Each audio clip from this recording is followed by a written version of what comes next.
நன்றி. பொது மதிப்பீட்டாளர் அவர்களே, அனைவருக்கும் வணக்கம். வணக்கம். சொல்லியிருந்த விக்னேஷ் என்ன முதல் உரை அனைவரும் கேட்டோம். தலைப்பு திரும்பி பார்க்கின்றேன். 2 மாத காலத்தில் நீங்கள் எந்த ஒரு தடுமாற்றமும் இல்லாமல் முன்னே நின்று பேசுகிறது மிகவும் சிறப்பான ஒன்று. பிறகு உங்களை அறிமுகப்படுத்தும் பொழுது சிறு வயதில் நீங்கள் பள்ளி பிராயத்தில் செய்த சில குடும்பங்களை அனைவரும் நகைச்சுவை துணிகள் சொன்னது மிகவும் சிறப்பாக இருந்தது. அதனைத் தொடர்ந்து நீங்கள் வேலை அமர்ந்திருக்கிறீர்கள், வேலை செய்து கொண்டிருக்கிறீர்கள். அதை பற்றி இன்னும் கொஞ்சம் அதிகமாக சொல்லியிருக்கலாம். அது மிகவும் சுருக்கமாக சொல்லியிருக்கிறீர்கள். மற்றபடி உங்களுடைய பேச்சு மிகவும் சுவாரஸ்யமாக இருந்தது. அதிகமான சிறு பள்ளி பிராயத்தில் உள்ள கதைகளை சேர்த்துக்கொண்டு மிகவும் சிறப்பாக இருந்தது.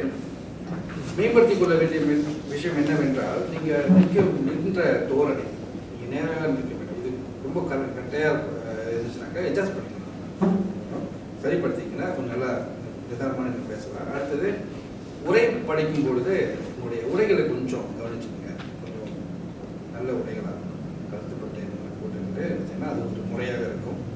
அடுத்தது உங்களுடைய முடிவு, இந்த உரையை முடிக்கும் பொழுது இவ்வளோதான் அப்படின்னு முடிச்சுட்டீங்க. கதைகள் கொண்டு வந்தாங்களே, அதே கதையோட கொஞ்சம் அழகாக முடிச்சதுன்னா அந்த பேச்சு வந்து ஒரு நிறைவாக இருக்கும். அது ரொம்ப முக்கியம். உங்களுடைய முதல் உரையாக என்றதுனால எந்த ஒரு கட்டுப்பாடும் இல்லை. உங்களுடைய அறிமுகப்படுத்திக் கொள்ள வேண்டும். அது மிகவும் சிறப்பாக செய்தீர்கள். அடுத்த 2வது உரையில் வந்து உங்களுடைய உரையை வந்து சரி செய்து கொள்ள வேண்டும். முதல் பகுதி, நடுப்பகுதி, இறுதி பகுதி. அடுத்த உரையை மீண்டும்